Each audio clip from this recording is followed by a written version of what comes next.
अब जैसे आप यहाँ आते हो, आप चाहे कितने धनी हो, कितने आप उच्च पोस्ट प्राप्त हो, चाहे यहाँ का प्रधानमंत्री हो, चाहे पूरी पृथ्वी का राजा हो, परमात्मा के मिलने के लिए जब चला, यानी सतलोक आश्रम बरवाला की तरफ जब चला है,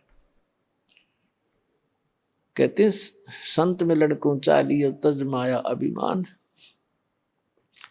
और जो जो कदम आगे को रखोगे, फिर माया अभिमान से लैस होकर के, रहित होकर के, एक आत्म रूप में, एक दास रूप में आप इधर को प्रस्थान करोगे। आपके एक कदम के रखने की कितनी वैल्यू बताई है, कितना पुण्य होगा आपको। एक अश्वमेघ यज्ञ के तुल्य आपको एक कदम का पुण्य होगा। चाहे आप गाड़ी में आते हो, चाहे अपनी किसी मोटरसाइकिल कार में आते हो, चाहे बसों से आते हो, ये सारे कदम हैं, जैसे किलोमीटर होते हैं, तो संतों ने इसको कदमों में मापा है कि वहां से यहां तक जितने भी आपके कदम रखे गए, जितने कदम बने, कहते हैं उतने ही आपको, उतने ही यज्ञों का पुण्य मिलेगा यदि आप इस भाव से सत्संग के अंदर आओगे। जैसे रोगी होता है, रोगी को यह पता लग जाता है कि दीर्घ रोग है, और यहाँ के लोकल हॉस्पिटल के डॉक्टरों ने मना कर दिया है कि आप जाइए ऑल इंडिया इंस्टीट्यूट दिल्ली में। तो वहां जब ये डायरेक्शन मिलकर इंसान जाता है, तो वहां चाहे प्रधानमंत्री हो और चाहे किस कोई फैक्ट्री मालिक हो, कितना उच्च पोस्ट प्राप्त व्यक्ति हो, उस समय उसको अपनी जान दिखाई देती है, अपनी पोस्ट पद दिखाई नहीं देता। डॉक्टर कहता है लेट जाइए, वो तुरंत लेट जाता है। डॉक्टर कहता है ये कपड़े निकाल दीजिए, तुरंत निकाल के रख देता है। उस समय उसके नखरे खत्म हो जाते हैं, और तभी वो उपचार प्राप्त करता है।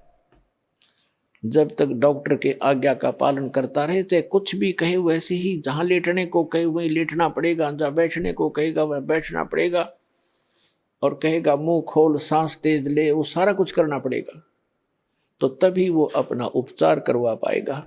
तो ठीक इसी प्रकार जब आप सतलोक आश्रम बरवाला की तरफ आवे, संत मिलन को चालिए तज माया अभिमान, और जो जो कदम आगे रखे ओ हे यज्ञ समान, तो आपको इतना पुण्य मिलता है यहाँ आने का। आप क्योंकि संत है नहीं पृथ्वी पर कोई, संत मिलन को चालिए, संत की तरफ चलने मात्र से इतना लाभ है, फिर यहाँ के किक के लाभ होगा वो तो गिनती नहीं हो सकती। अब जब तक अभिमान है ये प्राणी उभर नहीं सकता। एक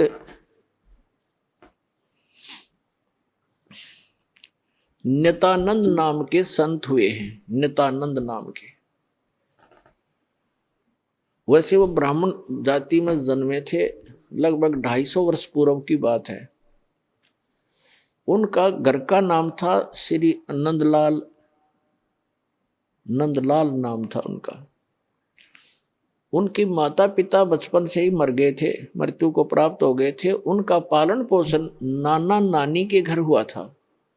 उनके नाना जी जो थे, नंदलाल जी के नाना जी, नारनौल के नवाब के यहाँ एक उच्च पोस्ट प्राप्त थे। और जब ये नंदलाल जी युवा हुए, ब्राह्मण कुल में थे ये, तो इनको भी वहां एक तहसीलदार की पोस्ट पर नियुक्त करवा दिया। नंदलाल जी तहसीलदार थे, घोड़ा इनको प्राप्त था, बन ठन कर चलते थे। उस समय जो तहसीलदार की वैल्यू जनता में होती थी, इज्जत होती थी, आज के तो मेरे ख्याल में मंत्री की भी ना होगी। नंदलाल जी का विवाह हो गया था, संतान प्राप्ति अभी हुई नहीं थी। अब कहते हैं ना जाने कब भाग्य उदय हो जाता है प्राणी का। एक दिन नंदलाल जी अपने महल के, अपने मकान के छत पर, गर्मियों के समय में छत पर टहल रहा था। रात्रि में नींद आई नहीं, और उसने क्या देखा कि कहीं थोड़ी सी दूरी पर रात्रि के समय किसी के घर पे कोई संत आए हुए हैं और परमात्मा की कथा सुना रहे हैं, सत्संग कर रहे हैं। अपन आत्माओं पिछले जब से होते हैं पूर्ण हंस मुराद, ये पिछले संस्कार होते हैं जो आदमी परमात्मा की तरफ आत्मा आकर्षित होती है। उसने सारी रात सत्संग सुना, नींद और खत्म होगी।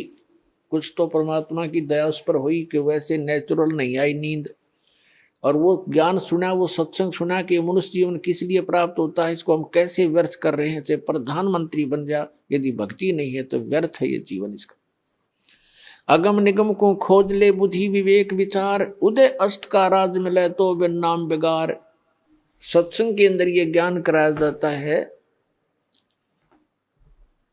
कि जैसे कोई भी राजा बना है तो अपने पुण्य कर्मों से बना है, और भक्ति नहीं करता वो प्राणी अपने पुण्यों को, जो पूर्व जन्म के संग्रहित पुण्य हैं, उसके भाग्य में डिपॉजिट करके भेज रखा भगवान ने, उनको नाश ही कर रहा है, उनको खर्च रहा है। वो अब भविष्य की कमाई नहीं कर रहा है, भविष्य के लिए कुछ आगे का डिपॉजिट नहीं कर पा रहा है, केवल खर्च ही कर रहा है।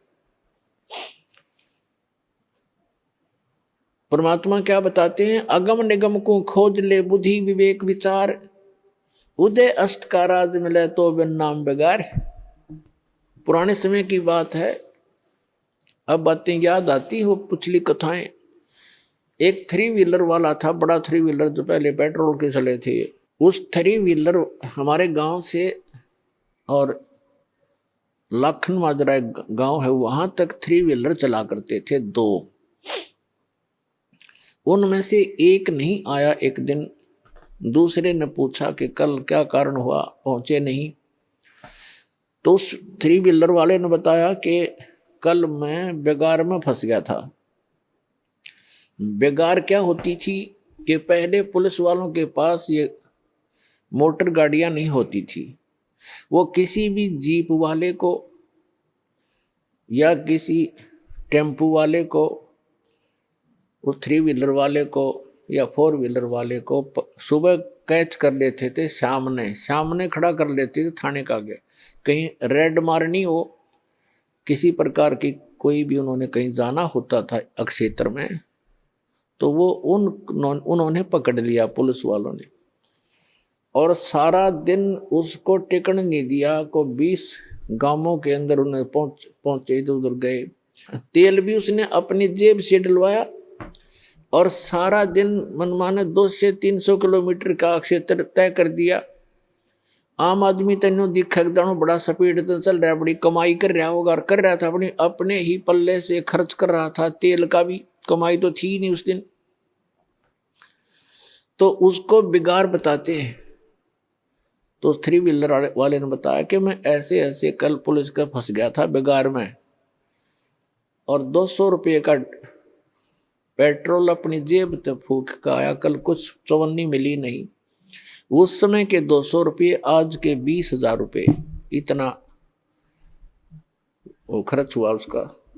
तो पुण्यात्माओं, जो आज कोई भी उच्च पोस्ट प्राप्त है, कोई डॉक्टर है, इंजीनियर है, चीफ इंजीनियर है, IPS है, IAS है, जज लगे हैं, मंत्री हैं, मुख्यमंत्री हैं, प्रधानमंत्री हैं, या MLA MP बने हैं, या अन्य कोई अच्छे व्यावसायिक व्यक्ति हैं, धनी हैं, तो वो क्या करते हैं, जैसे परमात्मा उनके लिए बताता है कि अगम निगम को खोज ले, भविष्य के बारे में कुछ सोच, और बुद्धि विवेक विचार, उदय अस्त का राज मिले तो बिन नाम बिगारे। पूरी पृथ्वी का यदि राजा हो, और तो छोड़ो सारे छोटे मोटे शासकों को, कहते हैं पूरी पृथ्वी का राजा हो और उसके पास ये सत्य भक्ति ना हो, अब उसकी चहल पहल न देखे, तो आदमी ने सोचा इस जैसा सुखी नहीं रही तो बड़ा ठाठ कर रहा है, और ठाठ तो कर रहा है लेकिन अपने जीवन को 12 बाट कर रहा है। पिछले जन्म के पुण्यों को अपने ही पल्ले से खर्च कर रहा हो राजा, और चक्रवर्ती राजा बनकर, और भविष्य की कमाई उसकी बन नहीं रही, क्योंकि वो बेगार कर रहा है। बेगार तो बेगार वाले की इनकम नहीं होती पर स्पीड पूरी होती है। राजा का पूछकर एक छोटी सी स्टेट के चीफ मिनिस्टर का शेड्यूल पूछ लो, जिनका कितना का होता है। 6 तो मीटिंग अटेंड करेगा, फिर कोई एमएलए भागने को हो रहा है उसकी चिंता में, टेंशन में फोन पर फोन करेगा, और फिर इसी व्यवस्था में अपना सारा पूर्व जन्म के पुण्यों को नाश करके और हाथ झाड़ के चला जाता है। परमात्मा बताते हैं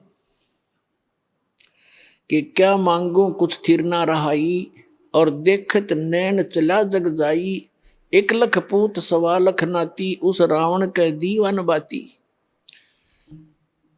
और कहते हैं कह कबीर अंत की बारी, जैसे हाथ झाड़ कर चला जुआरी। ये प्राणी ऐसे जाता है जो सतभक्ति नहीं करता, केवल इस राजपाट या इस संसार के झूठे ठाठ को ही संग्रहित करने में लगा रहता है। जैसे जुए में हारा हुआ जुआरी हाथ मसलता जाता है, खाली हाथ जाता है, रोता पीटता जाता है। तो परमात्मा कहते हैं कहे कबीर अंत की बारी, जैसे हाथ झाड़ के चला जुआरी। ऐसे जाओगे सतभक्ति नहीं करते तो। अब नित्यानंद जी अपने मकान की छत के ऊपर ये सब ज्ञान सुनकर विचलित हो गया, इतना प्रभावित हो गया, तड़फ उठी आत्मा कि क्या कर रहा हूं मैं, और करना क्या चाहिए था। कुछ ब्राह्मण घर में जन्म, ब्राह्मण लोग परमात्मा को अवश्य याद करते थे, चाहे गीता के माध्यम से, चाहे श्री कृष्ण जी के रूप में। लेकिन पोस्ट प्राप्त होने के बाद इस जीव में अभिमान हो जाता है। आज से 250 वर्ष पहले, आज से लगभग 250 वर्ष पहले ब्राह्मणों की एक बहुत विशेष रेस्पेक्ट होती थी समाज के अंदर, और ये सर्वोच्च कास्ट मानी जाती थी। इस कारण से भी अभिमान एक ब्राह्मण के घर जन्मे व्यक्ति में स्वाभाविक हो जाता था कि मैं ब्राह्मण घर में जन्मा हूं, ब्राह्मण कुल में जन्म है। दूसरे फिर वो तहसीलदार की पोस्ट। अब ये 2 जबरदस्त बाधा उसके साथ अड़गी। एक तो ये कि हम तो जगत के गुरु ब्राह्मण, और एक सिंपल संत कहीं बैठकर कोई ज्ञान सुना रहा है और बता रहा है कि गुरु बिन माला फेरते, गुरु बिन देते दान, गुरु बिन दोनों निष्फल हैं, चाहे पूछो वेद पुराण। राम कृष्ण से कौन बड़ो, उन्हों भी गुरु कीन, 3 लोक के वे धनी गुरु आज्ञा थी। उधर से ये बातें कचोट रही उसको कि गुरु के बिना बात नहीं बने, और उधर से वो कह रहा कि मैं तहसीलदार और ब्राह्मण, और कैसे जाके एक संत के सामने, सिंपल मैन के सामने अपना शीश नवाऊं, जाके कैसे नतमस्तक होऊंगा, नहीं जाऊंगा।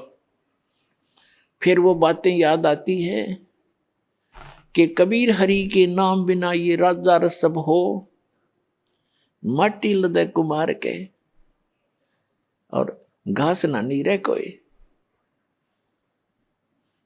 परमात्मा की वो बातें याद आती, सत्संग के वचन के भक्ति नहीं करी तो जीवन नाश हो गया। और गुरु बनाने जाता है तो कुल के लोग क्या कहेंगे, ऊपर से तहसीलदार, और कैसे शीश निभाऊं जाके। अंत में पुण्यों की विजय हुई, पाप की हार हुई। उसके पुण्यों ने प्रभाव डाला, उसको सद्बुद्धि आई कि यहाँ किसी के घर में संत आएगा तो नाम नहीं लूंगा। उस संत के बारे में जानकारी प्राप्त की कि ये कौन सत्संग कर रहा था, क्या हो रहा था रात्रि में, ये संत कौन है, कहाँ से आता है। उसका पता चला कि यहीं से 2 किलोमीटर की दूरी पर, नारनौल से 2 किलोमीटर की दूरी पर बाहर बनी में जंगल में इनका आश्रम है। तो नित्यानंद जी ने सोचा कि सुबह सुबह चला जाऊंगा वक्त से, उस समय तक गांव के नगर के लोग कोई नहीं पहुंचे होंगे और किसी को पता नहीं लगेगा कि तहसीलदार और ब्राह्मण किसी का चेला बन गया। और वक़्त से जाके नाम ले आऊँगा, फिर अपना वजन कर लिया करूँगा। तो इस उद्देश्य से वो वक़्त से उठा अगले दिन, नेक्स्ट डे, और घोड़े पर सवार हुआ, मुंह अंधेरे वक़्त से पहुंच गया, जा रहा था आश्रम की तरफ।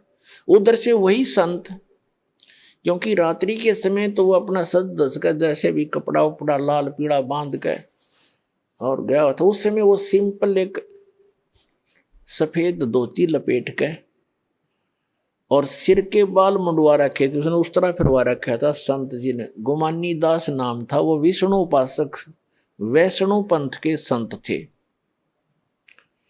और उस समय ये सोन को सोन गणे मान्या करते ब्राह्मण लोग खास कर। अब वो ये सोचकर चला था कि आज मैं अपने मेरा जीवन सफल करने जा रहा हूं, जैसा कि उसने सत्संग में सारे पहलुओं पर ज्ञान सुना था। आज मैं एक अनमोल काम करने जा रहा हूं अपने जीवन का। और सामने से क्या देखा कि एक कचकोला कति कोरा उस तरह फिरवाया आदमी आवे। तो उसने अपने मन में जोड़ जुगाड़ किया कि देख ये कैसा मनुष्य व्यक्ति सुबह सुबह टकराया मुझे, मूंड मंडवा रखा इसका। क्योंकि मूंड तकरीबन ऐसे मंडवाते थे जिसका कोई मृत्यु हो जाती, उसको अपशकुन माना करते। तो फिर उसने सोचा भी वापस तो मुड़ूंगा नहीं, बार बार दाव लगे नहीं। तो उसने अपने ही सोच से क्या सोचा कि चल इस सोन को सोन के अपना कुछ जंतर मंत्र सोचा। उसने क्या सोचा, घोड़े के निकट जब वो व्यक्ति आया, शीश मुंडवा रखा था जिसने, मूंड मुंडा रखे थे, बाल कटवा रखे थे, उस तरह फिरवा रखा था। उसके निकट घोड़ा रोक के और सिर में मारे, ऐसे आंगली टोले मारा, टोले बोला रे नो टोले मारे ने बोला मनु से तने आज जाना था मेरे आगे, मैं तो एक बहुत जरूरी काम में जा रहा था, तू कहाँ मर रहा सामने।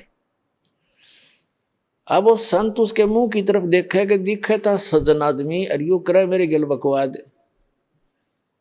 क्या करा इसने, बता शर्म टोले मारे मेरा। अब क्या बोला भाई, संतों के साथ तो एक दो रोज खसनिए आया करें जंगल में। वो संत उसकी तरफ देख कर चलता पड़ा। अब वो पहुंच गया डेरे में। वहां एक दो चेले रहते थे, उन्होंने देखा भी कोई अच्छा अफसर आ गया, घोड़े पर तो अफसर का ही आना होता है। वो नीचे उतरा, घोड़ा वर्क से बांध कर पूछा कि भी महाराज जी कहाँ हैं। संतों उन भक्तों ने कहा जी आ जाओ बैठो। वहां बिछा दिया जैसा भी बिछोना होता है आश्रम के अंदर। अभी आने वाले हैं, घूमने फिरने, स्नान करके घूम फिर के आएंगे। अच्छा, वो बैठ गया। अब संत जी घूमने गए थे इस साइड से, आगे दूसरी साइड से घूम के नहा धो के, और वो आके बैठे, आसन था सामने, और सामने वो बैठा नित्यानंद कति। अब उनकी हुई आंख चार दोनों की। संत ने देखा कि तो घोड़े वाला वो ही है भाई जो मेरा टोले मार के गया था सिर में। अब नित्यानंद जी ने देखा कि तो महात्मा था वही जिसको मैंने रास्ते में छेड़ दिया था। अब नित्यानंद जी की शर्मिंदा हो गया, नीचे न गर्दन होगी, ऊपर ने नाड़ करी नहीं, क्योंकि पुण्यात्मा थे। शर्मिंदा घना लज जागे और नीचे गर्दन कर ली नो, और चरणों में गिर गए। तो संत जी कहने लगे कि भाई देखो बच्चों, यदि कोई एक गढ़ा लेने जाता है कुम्हार के घर से, मटका, कुम्हार से गढ़ा लेने जाता है मटका, तो उसको ऐसे टोले मार मार देखता है खरा है खोटा। तो भाई तुमने गुरुजी को टोले मार के परख लिया, कोई बुरी बात नहीं बेटा। ये सही बात है कि नहीं बाजता?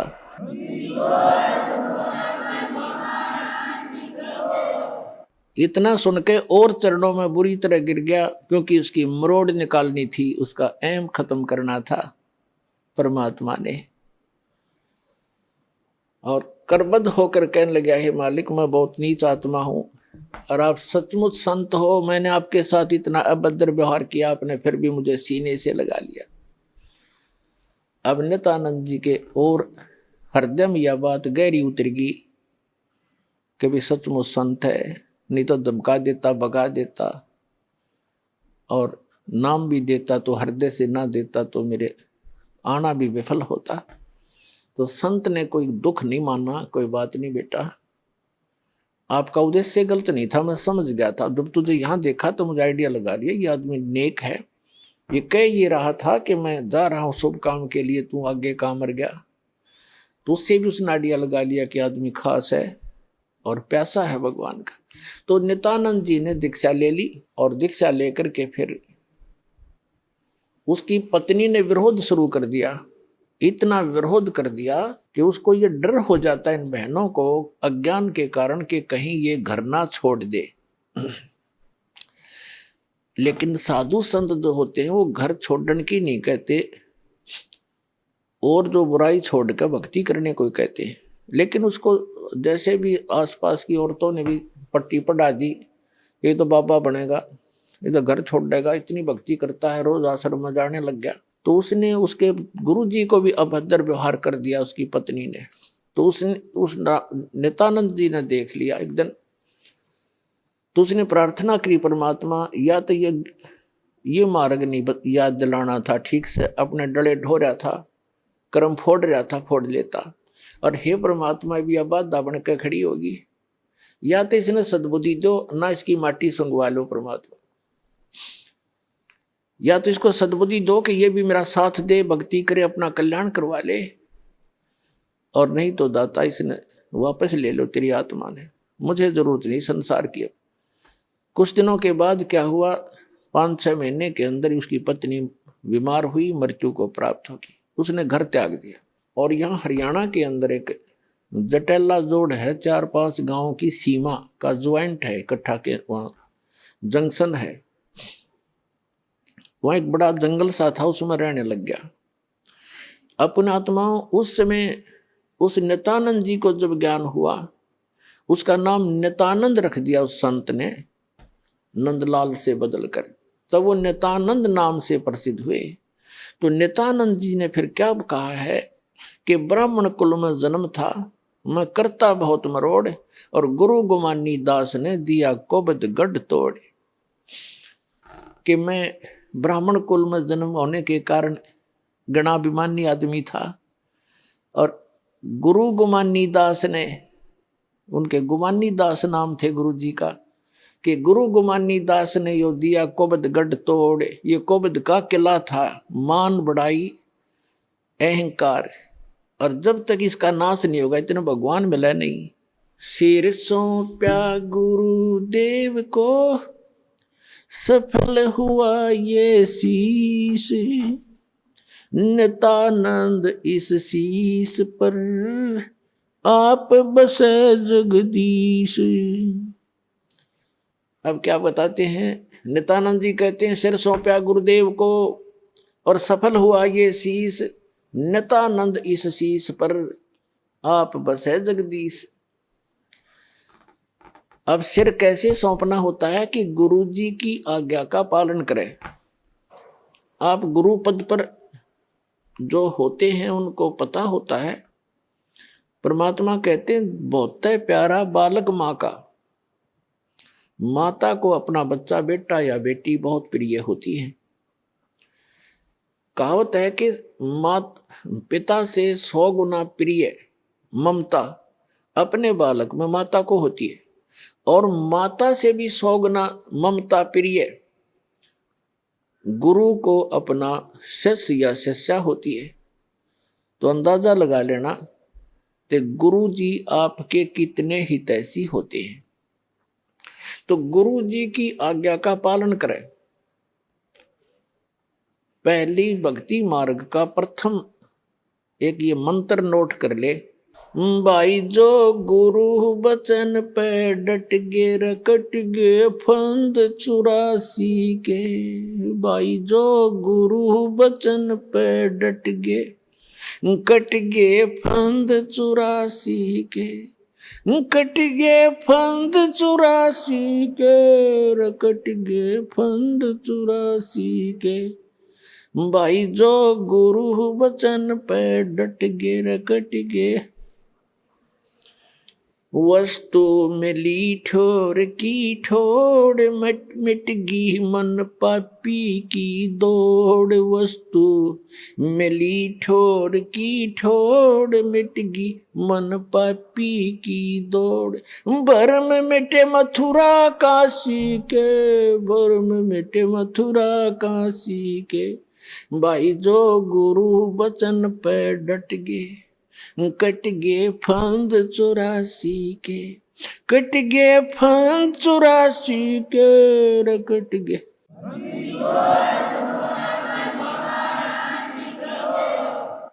ये एक कवि का बनाया हुआ गान है। इसमें भी बहुत प्रेरणा है कि जो गुरु जी के वचन पर स्थिर हो जाते हैं, गुरु जी की आज्ञा का पालन करते हैं, उनके ये 84 लाख योनियों में दुख पाने के ये संकट समाप्त हो जाते हैं।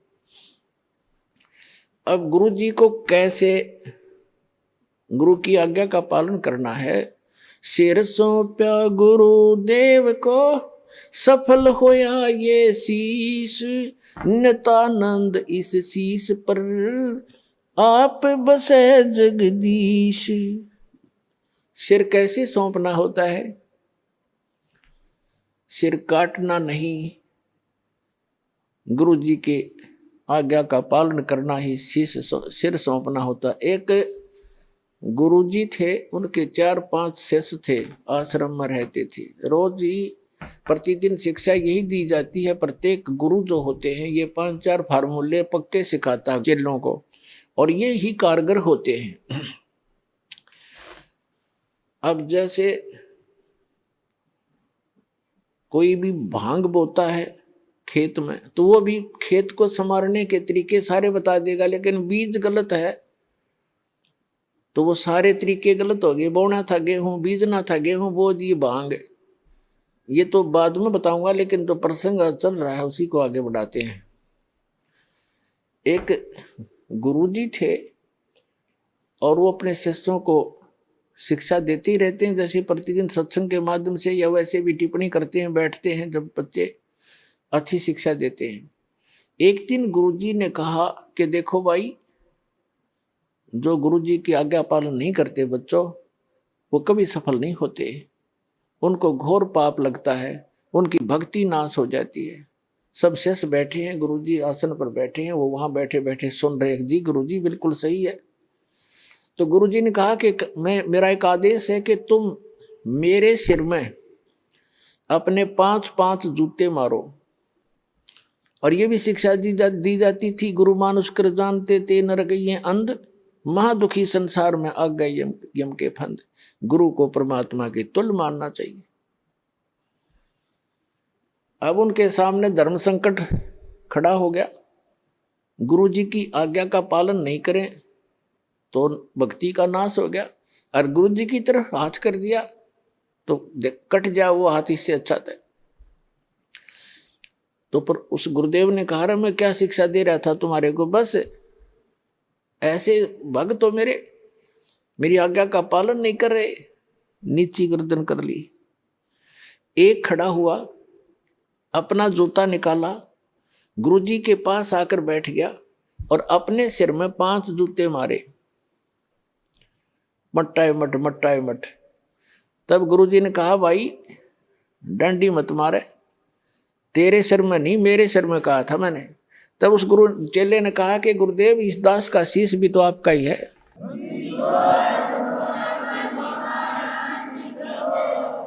क्या इसको आप दूसरा मानते हैं? तो यहां गुरुजी बोल नहीं सके। तो वो यही चाहते थे कि इनको कितना विवेक है। तो पुण्यात्माओं, इस भक्ति मार्ग के अंदर गुरु जी का मुख्य अभिनय होता है, और शिष्य का भी उसके साथ साथ पैरेलल इतना ही सूरवीरता से उसमें चलना होता है, तभी सफलता मिलती है।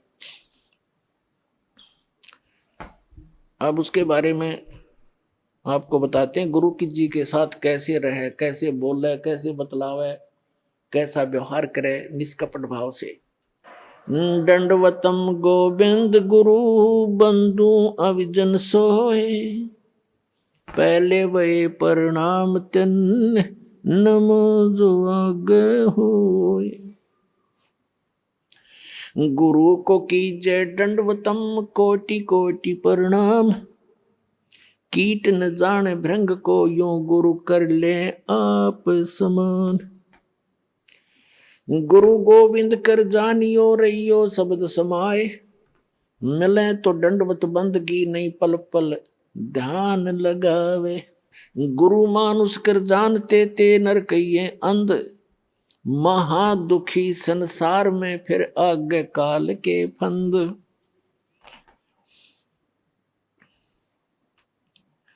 कबीरा ते नर अंध हैं गुरु को कहते और। हरि के रूठे ठोर है भाई गुरु रूठे नहीं ठोर। गुरु गोविंद दोनों खड़े काके लागू पाए। बलिहारी गुरु अपना जिन गोविंद दियो मिलाए। अपने आत्माओं कितना महत्व है सच्चे सतगुरु का। कि जैसे उदाहरण आपको बहुत बार दिया है, जिस व्यक्ति के ऊपर आपदाएं आती हैं वो स्वयं स्वीकार करता है और कहता है कि मेरा राम रूठ गया, मेरा भगवान रुष्ट हो गया, आज मेरे ऊपर दुख पर दुख आ रहे हैं। और जिसके घर सुख होता है उसको अन्य आम व्यक्ति ही कहते हैं इसका राम राज्य है भाई, इसका भगवान प्रसन्न है इसके ऊपर। तो पुण्यात्माओं, पुण्यों से सुख होता है, पाप कर्मों से दुख होता है।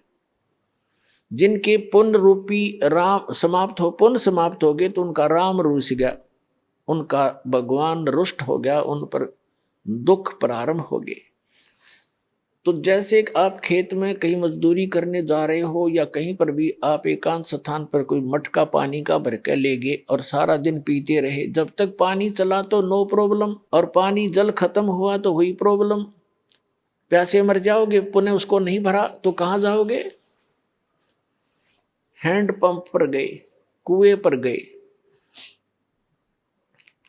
हम यहाँ हैंड पंप लेकर चलेंगे जिससे एक सटीक उदाहरण बन जाता है। हैंड पंप एक तरफ तो हैंड पंप पर गए, मटका भर लिया, फिर आपत्ति समाप्त। जो आपत्ति आई थी जल के अभाव से वो ठीक होगी, वो बला टली। ऐसे ही जो पुण्यों के अभाव से आप पर आपत्तियां आ रही हैं तो यही फिर राम नाम के पुण्यों का घड़ा फिर भर देंगे। कहाँ से? हैंड गुरु रूपी हैंड पंप पर जाना पड़ेगा आपने। तो ये समझ लिए गुरु जी हैंड पंप है और एक मटके में जल रखा है। एक तरफ हैंड पंप खड़ा है, नल है पानी का, एक तरफ मटके में जल भरा है। तो आपसे कोई कहे कि इस मटके में तो घड़े का भरा जल और एक तरफ नल, इनमें से कौन से को पसंद करोगे?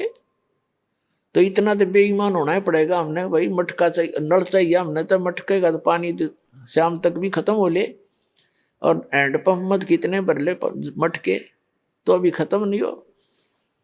तो कहते हैं वैराग नाम है त्याग का 5 पति सोमा। ये जो काम क्रोध लोभ अहंकार मोह कहते हैं, अब इनकी दिशा बदल लो।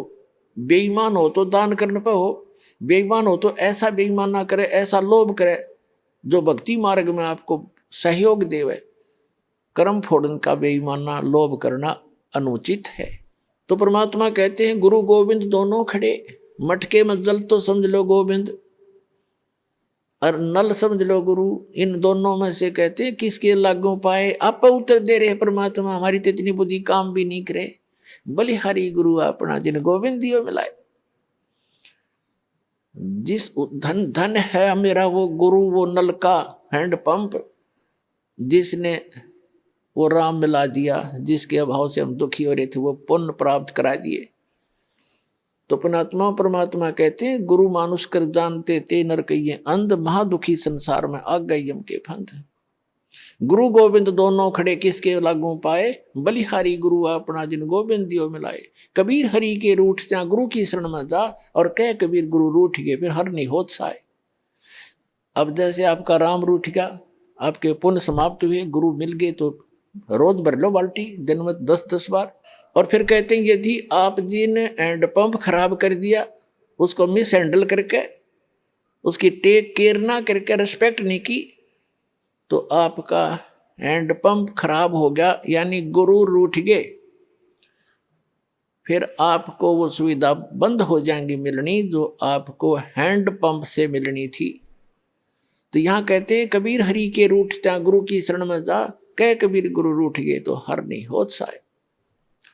अब फिर क्या बताते हैं, गुरु से ज्ञान जो लीजिए शीस दीजिए दान, भौतिक भोंदू बह गए राख जीव अभिमान।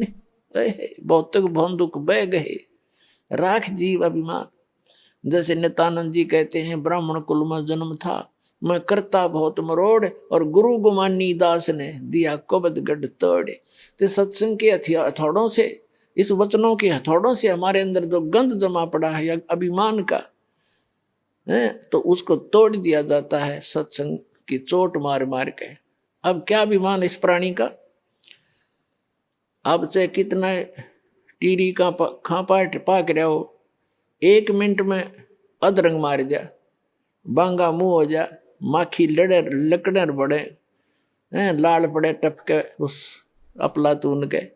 क्या अभिमान इस मट्टी का, अपना पीछा छुटावे, कर्म बनावे, विनम्र होकर सत्संग में आवे। और कबीर साहब कहते हैं ऐसी वाणी बोलिए मन का आपा खोए, और उनको शीतल करे आप भी शीतल होए। तो इसके लिए अपने अभिमान को त्याग कर दो। आप बात करोगे देखना सामने वाला आत्मा कैसे गदगद हो जाएगी।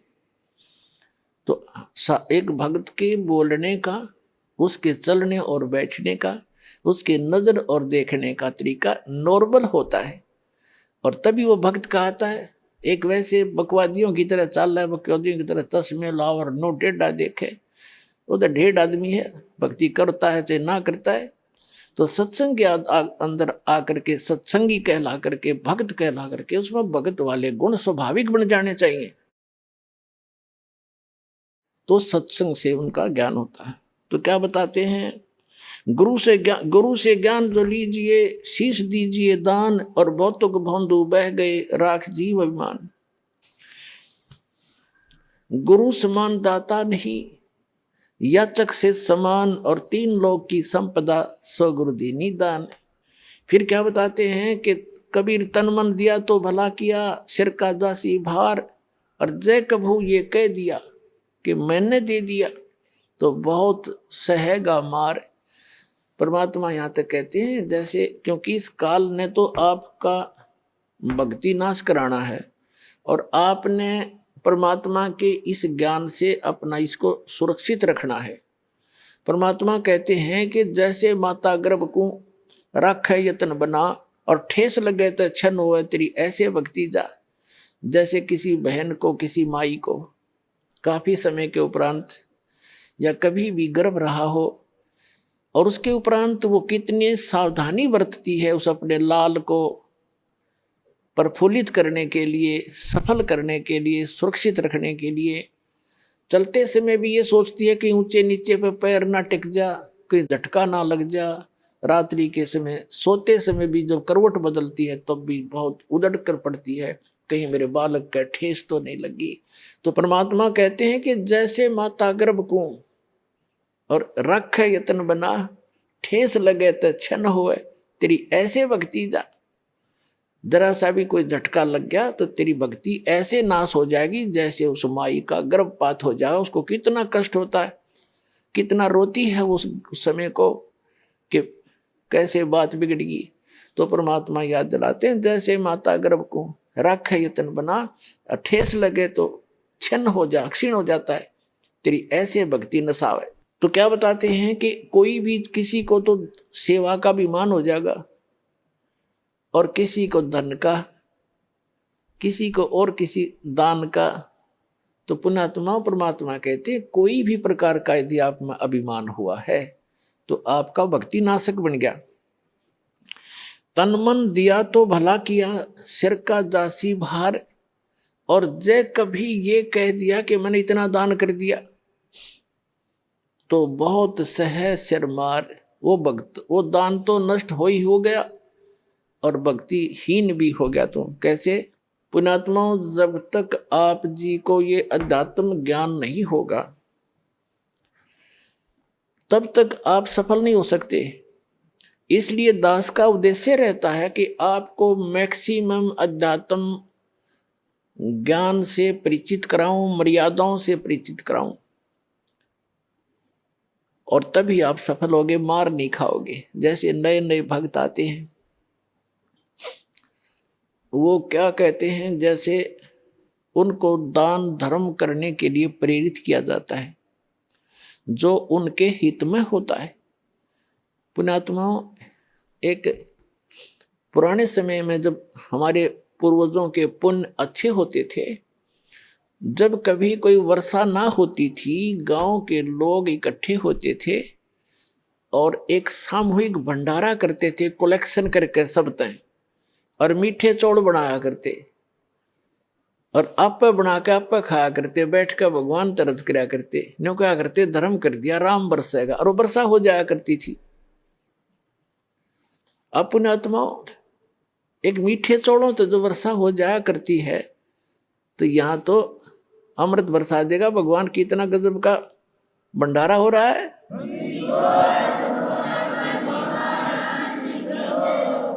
एक भक्त के साथ दो भक्त और व्यक्ति आगे, आम जैसे सत्संग में आम अलाउड करते हैं, आ जाओ भाई, आ जाओ, सत्संग भी सुन लेंगे। तो उन्होंने देखा यहाँ जहाँ भी सत्संग हमारा चल रहा है कि क्या करते हैं, गरम गरम चाय की टैंकी भरी है और गर्मियों के दिन में कहीं नींबुओं के टोकरी की टोकरी भरी है, चीनी की बोरी खोल रखी है, और भगत काटे नींबू बिलाओ, पानी बनाओ, सेकंड गुट गुट पीओ, कोई खाना खा रहा है, कोई दूध पी रहा है, कहीं हलवा मिल रहा है। तो उन दोनों में से जो नए आए थे, उनमें से एक कहने लगा, बोला भाई गांव में न्यू कह रहे हैं, बोला वहां पर राम उतर रहा है, बोला राम आ रहा है, भगवान उतर रहा है।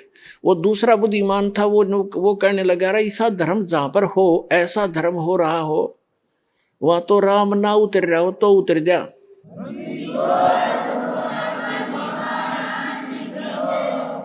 ऐसा धर्म यहां देखा मैंने, जो पुण्य यहां हो रहा है, कितने भंडारे चल रहे हैं, कोई चवन्नी तक कोई लेता नहीं, कितना खाओ कितना पियो कैसे।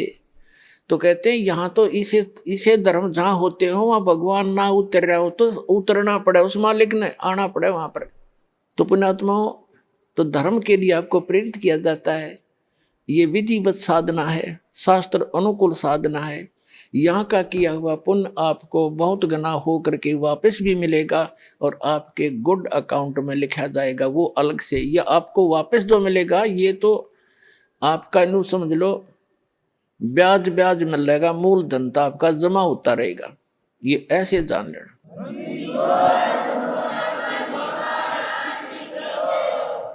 तो जैसे हम दान धर्म के लिए प्रेरित करते हैं, और इस दान से ही आपको कहते धर्म तो दसके नहीं दसके तीनों लोक, और खैर आए तुम्हें खैर है कि जय तंपोख, धर्म का नाश नहीं होता। पुण्यात्माओं, एक दिन ये तीनों लोकों का भी नाश होगा, लेकिन आपका किया हुआ पुण्य वो कभी नाश नहीं होगा, आपके साथ सदा बना रहेगा। कहते धर्म तो धसके नहीं, धसके माने धर्म का नाश नहीं होता, ते धसके तीनों लोग, और खैरायत में खैर है। खैरायत माने दान करण में ही आपकी खैर है, सुरक्षा है। और कीजिए आत्म पोख। अब यहाँ कोई भी भक्त आता है, खाना खाने नहीं आता, वो तो परमात्मा की महिमा सुनने आता है। और ऐसे साधु भाव में कोई भी आवेगा, यहाँ कोई आदमी नहीं आ सकता, किसी के पास आज समय नहीं है तो वैसे यहाँ जावे, वो परमात्मा की एक प्यारी आत्मा आता है, चाहे उसने वो नाम नहीं भी लिया है, ना लेना चाहता, यहाँ आने वाला व्यक्ति उस परमात्मा का एक VIP समझ लो, उस भगवान की एक प्यारी आत्मा है, कुछ दिनों में समझ में आ जाएगी, उसका नाम भी ले लेगा। तो यहाँ आए वाला भक्ति भगवान के लिए आया है, ना कि खाने के लिए। और ऐसे भक्त को यहाँ खाना खिलाना, उसको भोजन में सहयोग देना भंडारे में, इसके पुण्य की कोई गिनती नहीं। अब क्या प्रसंग चल रहा है कि जैसे कई भक्तों को प्रेरणा दी जाती है कि भाई आप जोत बोलो हवन के लिए। देखो पुण्यात्मा, हमारे कई प्रकार के पाप हमने इकट्ठे कर रखे हैं। जैसे एक दास ने एक वाणी बोली थी भगवान की कि मानत नामन मोरा साधो मानत नामन मोरा रे, और बार बार मैं ये समझाऊं जग में जीवन थोड़ा रे। फिर क्या बताते हैं कि शरण पड़े को गुरु संभाले जान का बालक भोरा रे। और कह कबीर तुम चरण चित राखो जो सुई में डोरा रे।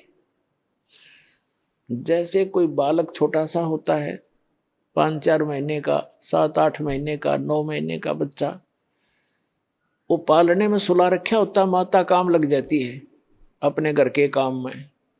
थोड़ी सी देर में वो रोने लगता है तो देख उसको पता लग जाता माता को, या तो ये भूखा हो गया या इसने टट्टी पेशाब कर दिया।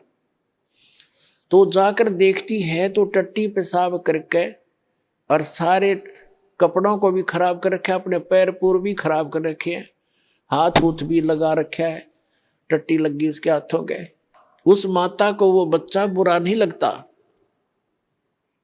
वो उसको उठाती है और नवाती है, खूब साफ करती है, उसके कपड़े धोती है, नए कपड़े पहनाती है, फिर लाड करती है, सीने से लगाती है। उसको मालूम है कि बालक है, इसको पता नहीं, गलती इस अनजान है, ये ऐसे सारा दोना टट्टी में सना पड़ा है, तो उसको बुरा नहीं लगता। माता को पता है, इसे पता नहीं। तो इसी प्रकार आप जब यहाँ आए हो, इस कलयुग में पहुंच चुके हो, आप इतने पाप कर्मों से सन गए हो और आपको पता नहीं कितने पाप कर लिए, जैसे उस बालक ने कर लिए, उसको पता ही नहीं तू ये क्या कर रहा है। तो ऐसे अबोध जानता है भगवान आपको, ये सत्कर मान ले। फिर परमात्मा कहते हैं कि शरण पड़े को गुरु संभाले और जान का बालक भोला रे। और आपका क्या फर्ज बताया परमात्मा ने, आपका क्या करते हो बताया है कि कहे कबीर तुम चरण चित राखो जो सुई में डोरा रे। आप अपने गुरुदेव के प्रति इतना लगाव बना कर रखना अटूट, जैसे सुई के अंदर धागा डाल दिया जाता है और नीचे गांठ लगा दी जाए तो वो सुई के साथ लटकता ही रहता है। कहते हैं कह कबीर तुम चरण चित राखो, उस अपने गुरु जी के चरणों में ऐसे चित राखो जो सुई में डोरा रे, यानी अखंड लगाव बनाए रखना। तो आप जी के जो पापों को ऐसे धोएगा गुरु जी इस सत्संग रूपी जल से, और फिर आपको भक्ति से चार्ज करेगा, दूध पिलाएगा। अपने आत्माओं आपको कंपलसरी कर रखा है कि 4 महीने के अंदर आपने आना ही पड़ेगा जो भारतवर्ष में रह रहा है। किस लिए कहा गया है?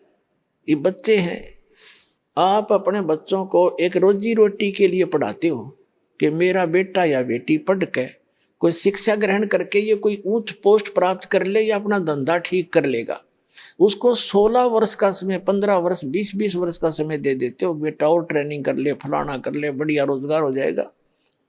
और आत्म कल्याण के लिए आपके पास क्या 365 में तो 30 दिन भी नहीं मिलते, तो फिर कैसी भक्ति करोगे? किसा तुम फिर ड्रामा, फिर तो ड्रामेबाजी है। तो कहने का भाव ये है कि आप जी को इसलिए बुलाया जाता है कि यहाँ आने से आपको घना पुण्य मिलेगा, आपकी आत्मा को ऐसे परिपूर्ण कर दिया जाता है जैसे बच्चा छोटा सा गली में खेल रहा होता है। माता को पता है कि खेल में व्यस्त है और समय पर आहार इसको नहीं कराऊंगी तो ये दुर्बल हो जाएगा, बीमार भी हो सकता, रोगी भी हो सकता है। वो खेल रहा होता है अपने बच्चों में, भाई बहनों में बाहर, और व्यस्त होता है। माता उसको उठा के लाती है कि चल दूध पी ले, वो रोता भी है, वह घसीट कर लाती है कि ना चलना पड़ेगा चल, उसको दूध पिला देती है, फिर छोड़ देती है। वो तो दूध पीता पीता भी समझा कि छोड़ दे माँ, भाग लूँ मैं। माँ को पता है कि इसमें मैंने पाइया दूध डाल दिया, अब कितना खेल ले हो, शाम में फिर डाल दूंगी। तो पुण्यात्माओं, ये दास चाहता है कि आपको यहाँ दूध के गिलास पिला दूं और फिर तुम खेल आइयो उस संसार में और फिर आ जाना, ताकि आपकी आत्मा दुर्बल ना हो और आप जल्दी युवा हो जाओ। जैसे माता पिता देखना चाहता है मेरे बेटा बेटी जल्दी युवा हो जाए, स्वस्थ रहें, तो दास के आप बेटा बेटी हो, आत्मा के पिता गुरु होते हैं और शरीर के पिता माता पिता अन्य होते हैं। तो दास उस दृष्टिकोण से है, जैसे आपको बताया था कि बालक प्यारा बहुत ही माँ का, उनसे बढ़कर शेष गुरुओं का। तो आप जी, गुरु जी को जो बच्चे होते हैं, शिष्य होते हैं, वो माँ से भी कई गुना 100 गुना अधिक प्यारे होते हैं। इसलिए आपको बार बार बुलाया जाता है, संत मिलन को चालिए तजमाया अभिमान, और जो जो कदम आगे रखे ओ है यज्ञ समान। तो कितना परिपूर्ण हो रहे हो आप, और आप कितने भूखे हो, कितने खाली हो चुके हो। इतना पुण्य कराया जाएगा आपको आपसे यहाँ पर, और जब जाके आपकी स्थिति ऊपर उभरेगी, इतना माइनस हो गया आपके पुण्य, पाप इतने बढ़ गए। अब क्या बताते हैं कि परमात्मा क्या कहते हैं कि जैसे भक्तिहीन प्राणी जो होता है, आपको कितना त्याग किया जाएगा, पर परमात्मा कहते हैं कि आपको एक श्वास उस श्वास का ऐसा मंत्र दिया जाएगा सतनाम, जिसके एक ही सिमरण की इतनी कमाई बनेगी आपकी। 3 कहते हैं सतनाम तराजू के एक पालड़े में, और पृथ्वी लोक, स्वर्ग लोक और पाताल लोक, ये तीनों लोक तो पासेंग रख दे, जो सौदे में नहीं है। इससे हटकर इस ब्रह्मांड के अंदर जो 14 लोक हैं, विष्णु जी का लोक, शिव जी का लोक, इंद्र का लोक, और शंकर जी का लोक, दुर्गा का लोक, और ऊपर ब्रह्मलोक, और उस ब्रह्मलोक के अंदर और धर्मराय का लोक, ऐसे एक इंद्र का अलग से लोक है, एक कॉमन स्वर्ग है। इस तरह के 14 लोक चढ़ा दे, और एक श्वास उस श्वास के सतनाम की परम संत से दीक्षा लेकर के सिमरन की कीमत एक पालड़े में रख दे, और 3 लोग पासंग रख दे। कहते तो ना तुले तुलाया राम रंग होरी हो, सतनाम पालड़ रंग होरी हो, 14 लोक चढ़ावे राम रंग होरी हो, 3 लोक पासंग धर रंग होरी हो, तो ना तुले तुलाया राम रंग होरी हो। होरी माने खुशी, कि अब खुशी मनाओ तुम, ये झूठी होली मनाओ लाल पीड़े मुंह करके, वो नहीं, अब होगी असली खुशी, अब असली होरी। एक सतनाम की कीमत आपको कितनी मिलेगी। तो कहने का भाव ये है कि जैसे भक्तों से कहा जाता है कि आप जी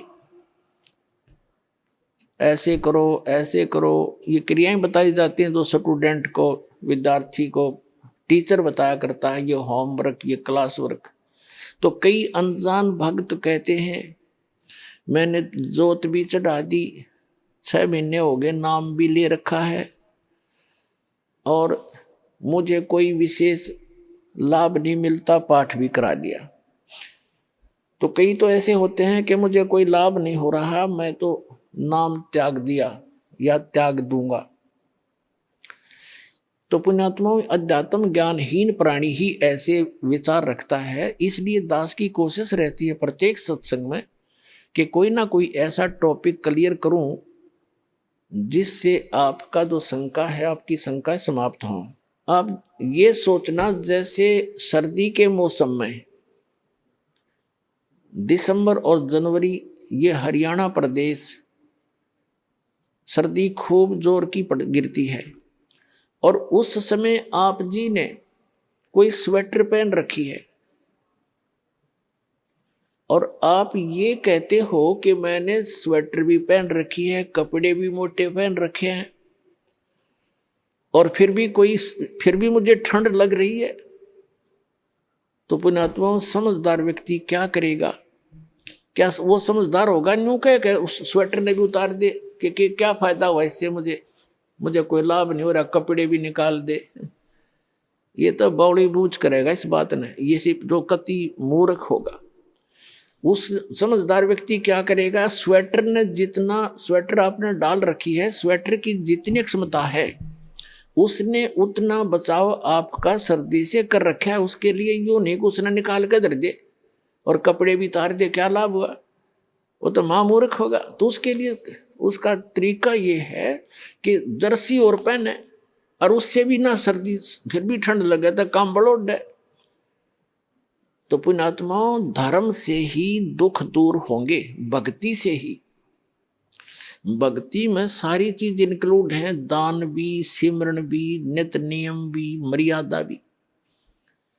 और जैसा भी आप दान धर्म कर रहे हो, यूं समझ ले आप